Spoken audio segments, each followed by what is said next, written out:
Hey, Doc, what was that you were smoking in the lab? It looked like a cigarette, but it wasn't lit. Oh, it's an electronic cigarette.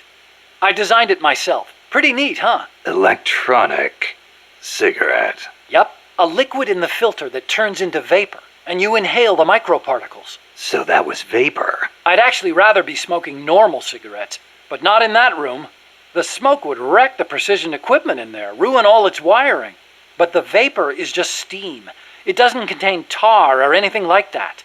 So I can smoke it in the lab with no worries. Nice. Want to try one? Nah, I'll stick with cigars. Yeah, but... I don't like imitations.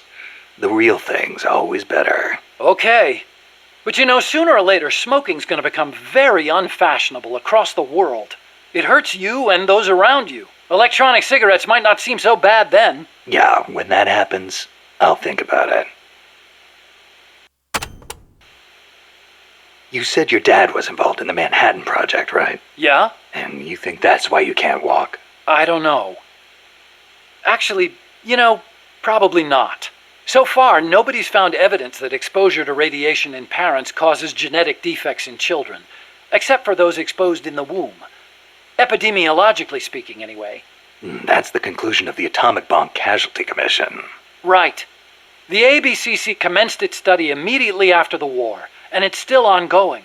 Even now, 30 years later. The effects of radiation exposure last a long time. I'm guessing it'll be another 10 years before we get a real verdict on whether it affects genes. Granted, it's the most massive study anybody's ever done. But that's really all it is, a study. The ABCC brought in bomb victims and ran tests on them, but they didn't treat them. Really? Them too, huh? At any rate, that's what my father made me believe when I was growing up. Maybe it was tough for your dad to explain. Ever think of that? Yeah, maybe. But this is my problem now, Snake. I have to face the nukes head on, whether I like it or not. My creations are being used for the wrong purposes. The onus is on me to stop it somehow. Help me, Snake. Hey, as long as I'm here at Mother Base, why not assign me to the R&D team? You could use a guy like me. Glad to have you on board. I'm sure Kaz is, too. Once I've got the necessary materials and design specs together, I should be able to start building you that bipedal weapon platform. Nothing would make me happier than for my research to help put a stop to Peace Walker.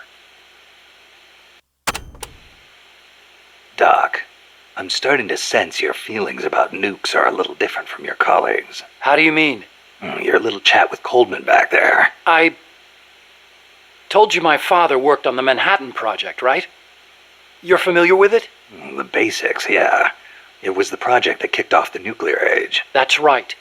Some of the finest minds of the 20th century, including multiple Nobel Prize winners, worked on it. They spent over $2 billion, and that's in 1940s money. It culminated in the successful nuclear test at Alamogordo on July 16th, 1945. And the first use in combat a few weeks later. Doc? I can't walk. What? My spine isn't shaped like everybody else's. I can't move my lower body. So I've never taken a single step, not since I was born. What's that got to do with your dad being in the Manhattan Project? As a result of his research, my father was exposed to high doses of radiation. It can't be a coincidence that my chromosomes are messed up. That's why I didn't want for these nukes to be another sword of Damocles. I wanted to give them a real purpose, to be a deterrent against war. Doc. And Coldman, we have to stop him. Whatever it takes. There's a river in the mountains north of the village. You'll see a water pipe running across that's got a walkway you can use as a bridge. I guess they built it to carry water from the hydroelectric plant.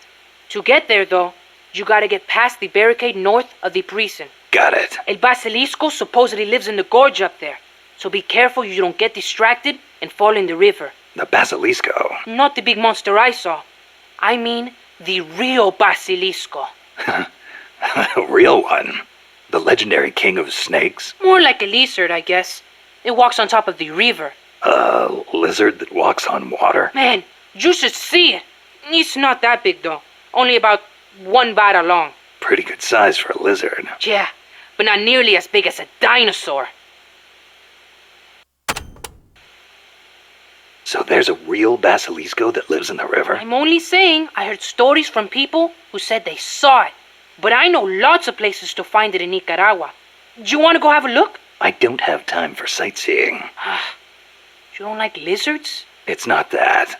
I just think snakes taste better. Who said anything about taste? How about you? You like them? Not that way. They do look kind of like dinosaurs, though. You don't think that's cool? Nah, they're both reptiles, yeah. But there's a big difference size-wise. I'll bet there are still big ones around somewhere. They say mammals multiplied and ate up their eggs. But they can't all be gone. They've gotta exist somewhere out there.